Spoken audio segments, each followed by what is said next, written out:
Lila's Night in the Whispering Forest, a kid-friendly horror fairy tale.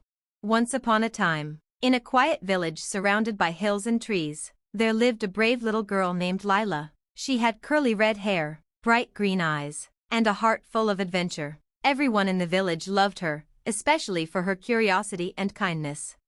But there was one place no one dared to go, the Whispering Forest. The forest began just beyond the last farmhouse. It looked normal during the day, green leaves, chirping birds, and sunbeams dancing through the branches. But when the sun went down, the wind would rise, and voices, soft and strange, would whisper from the shadows. The villagers said the trees spoke secrets, and that those who wandered in at night never came out quite the same. But Lila wasn't afraid of whispers. One cool autumn evening, just as the sky turned orange and purple, Lila's cat, Mittens, darted out of the house and ran straight into the forest. "Oh no," Lila gasped. Without thinking, she grabbed her lantern and followed. As she stepped past the twisted roots and into the woods, the wind began to blow softly.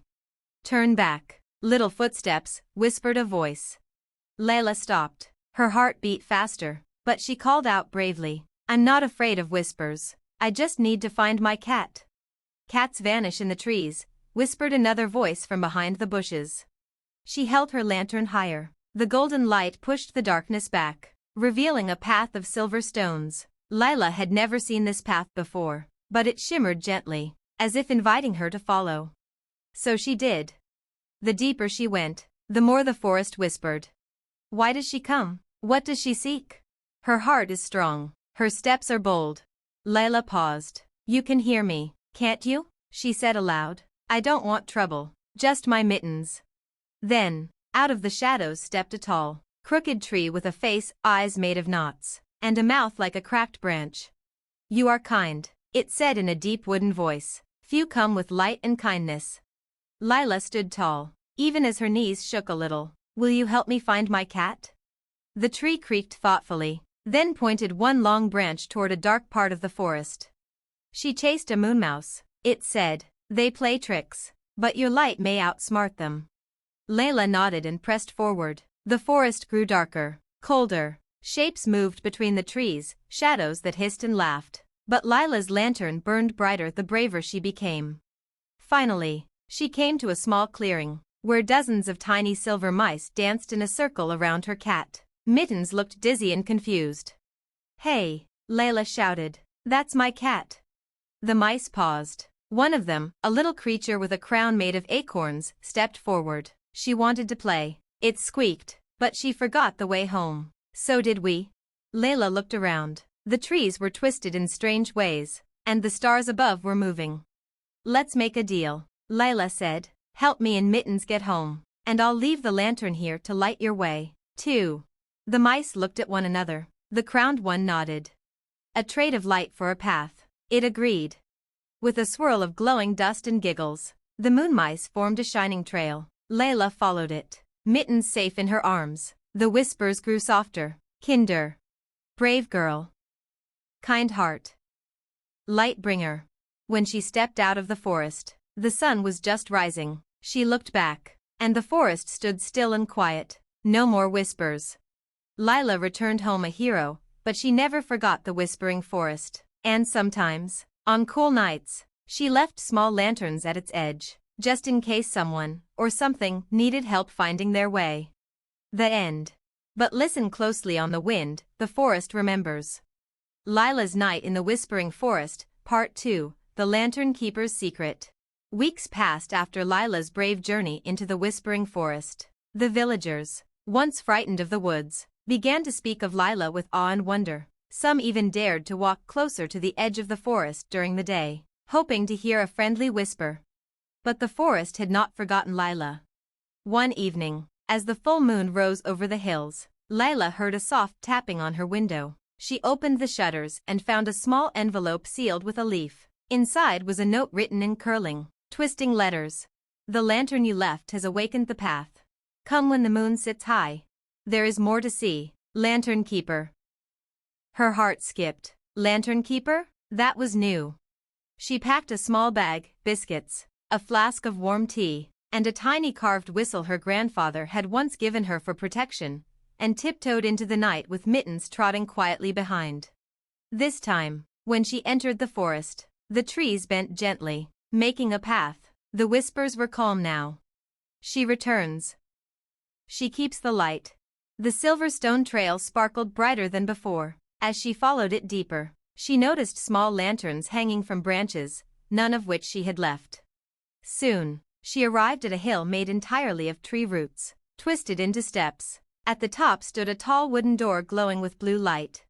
A small creature greeted her. It looked like a walking thistle, fuzzy, round, with glowing eyes and tiny boots. "You're the new lantern keeper," it said in a tiny, crackly voice. "Come, the forest chose you." Lila blinked. "Chose me for what?" "To keep the balance between dark and light," the thistle creature said. "Every 100 years, someone must carry the forest flame. Only someone with a brave heart and a kind soul may do it. And you brought light into our shadows." Inside the hill, glowing roots formed shelves, tunnels, and soft chairs made of moss. On a pedestal sat a single flame, floating in midair. It flickered like a star, though no smoke rose from it. "This is the heart flame," the creature explained. "It warms the friendly shadows and frightens the cruel ones. You must protect it and learn its secrets." Lila stepped forward, her lantern held high. The flame drifted gently down and settled inside her lantern, turning it gold and blue. The thistle creature bowed. "Now you walk both worlds, child of sunlight, guardian of shadow."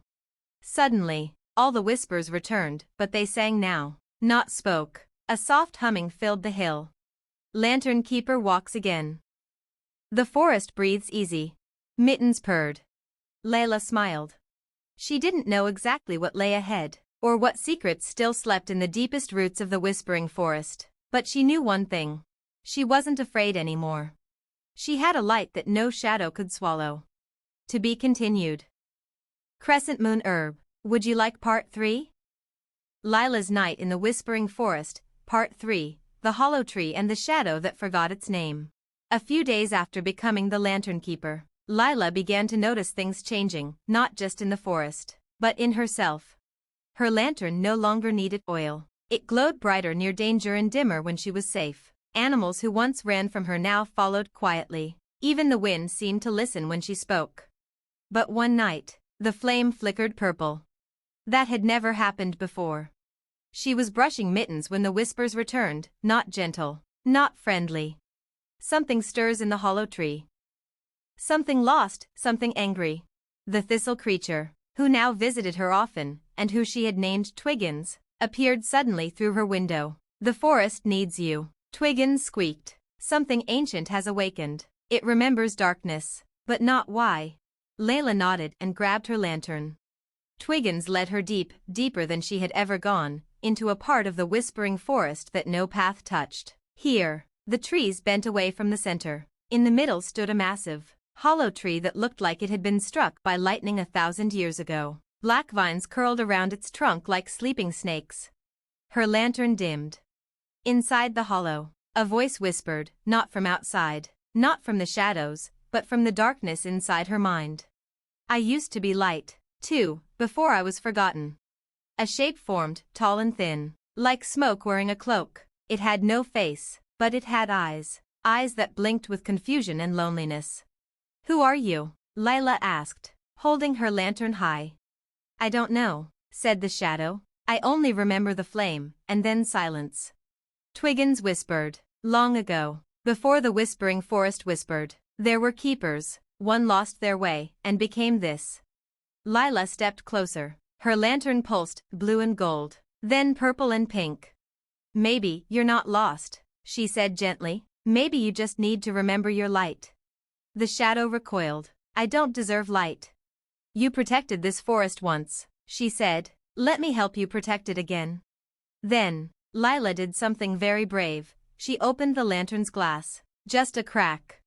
A single wisp of the heart flame floated out, hovered, and drifted toward the shadow. As it touched the smoky figure, light burst across the hollow like dawn breaking through storm clouds. The shadow shrank, folded in on itself, and became a boy made of bark and light, with eyes like stars and vines curled around his arms. I was the first lantern keeper," He whispered, "Thank you for remembering me." Twiggins bowed deeply. "The forest remembers now." Lila smiled. "No one should be lost forever." The hollow tree slowly bloomed, yes. Bloomed, its bark unfolding like petals, revealing golden sap that sparkled like fireflies. The once dead clearing filled with life, and the cold wind warmed. Lila looked down at her lantern. It flickered once, then glowed steady and true. She had returned the forgotten light, and the forest, in turn, would always guide her home. But whispers still danced through the trees at night. Some warned, some welcomed, and one new voice, gentle and proud, always said, "She walks with light and never alone." To be continued. Deciduous Tree Fire. Would you like to continue with Part 4? Lila's Night in the Whispering Forest, Part 4, The Grove That Dreams. It had been a full moon cycle since Lila helped the forgotten keeper return to the light. The forest had changed, grown brighter, softer, safer, but it hadn't gone quiet. Whispers still fluttered through the trees, carrying news like birdsong. One morning, as Lila tended to the tiny lanterns she had left for wandering spirits, Twiggins arrived in a flurry of leaves and breathless excitement. "The grove is stirring," he said. "It dreams again." Lila tilted her head. "The grove?"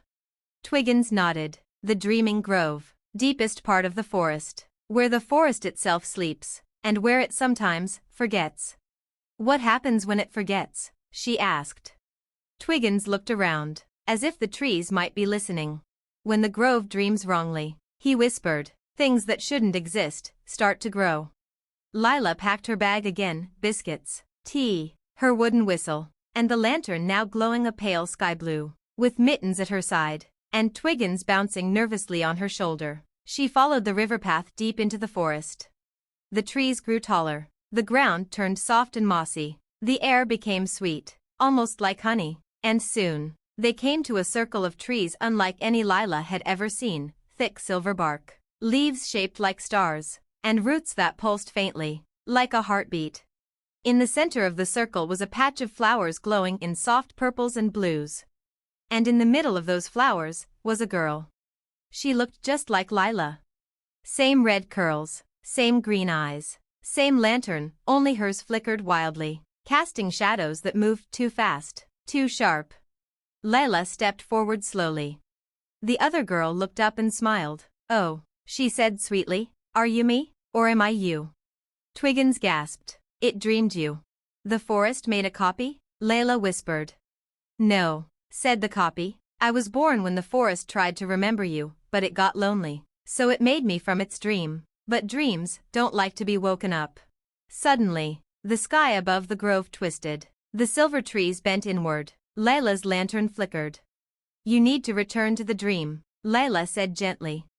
The dream girl frowned. "I don't want to. I like being real." "But you're not real," Lila said softly, "and if you stay, the forest will forget everything else." Flowers began to wilt. Roots turned dark.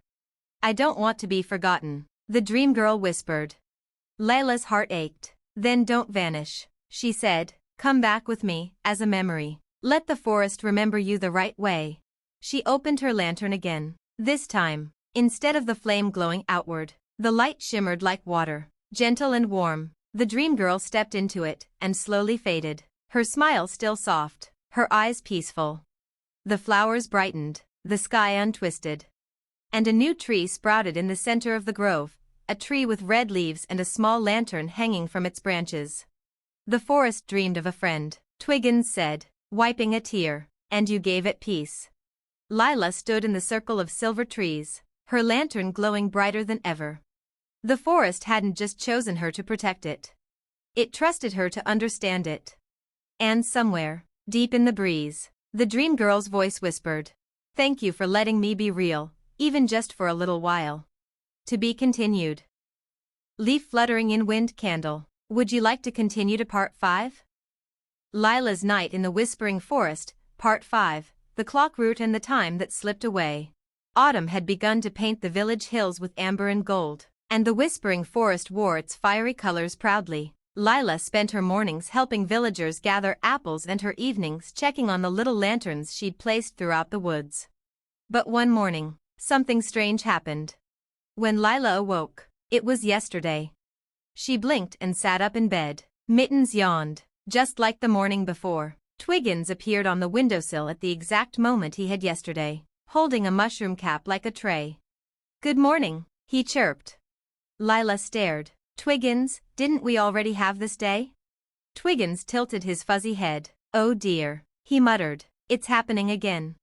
"What's happening again?"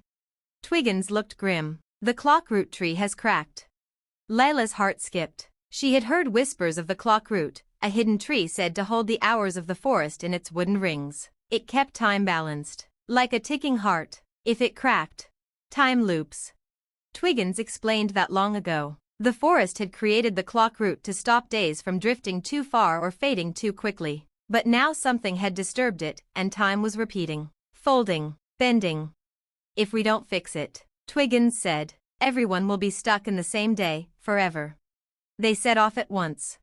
The forest felt different. Birds repeated songs like broken music boxes. Dew never dried. A squirrel dropped the same acorn 3 times. Lila's footsteps echoed in strange rhythms. Eventually, they reached a hidden glade where time itself felt sleepy. In the center stood the clock root tree, tall, dark, and twisted with bronze veins. Its trunk was split, and glowing sap dripped upward, not down. Curled at its base was a creature made of gears and fog, with clock hands for antlers. It was weeping. Lila approached gently. "Are you hurt?" The creature raised its misty head. "I was the keeper of the clock root," it said, voice ticking like a pocket watch. "But I fell asleep. I forgot to wind the world." Lila's lantern flickered gold and blue. "I can help you remember," she said. "But I lost the key of hours," the creature whispered. "Without it, the tree won't heal." Just then, Mittens padded forward and pawed at a patch of moss. There, buried beneath roots, was a strange silver key, warm to the touch and shaped like a spiral sun. "You didn't lose it," Lila smiled. "Time hid it, until someone came looking." The creature bowed its antlered head. "Will you turn the key, Lantern Keeper?" Lila stepped to the tree, pressed the key into a hollow knot, and turned. The forest breathed. Leaves rustled backward and forward. The clouds rewound and then re-rolled. Time snapped back into place like a stitched seam. The clock root pulsed once with light and healed. The keeper's misty form grew clearer. Its antlers straightened. "You've given time its rhythm again," it said. "Thank you, Lila." As the forest settled and the day finally moved forward, the whispers returned, peaceful and proud. "She holds the flame. She walks the dream. She winds the world."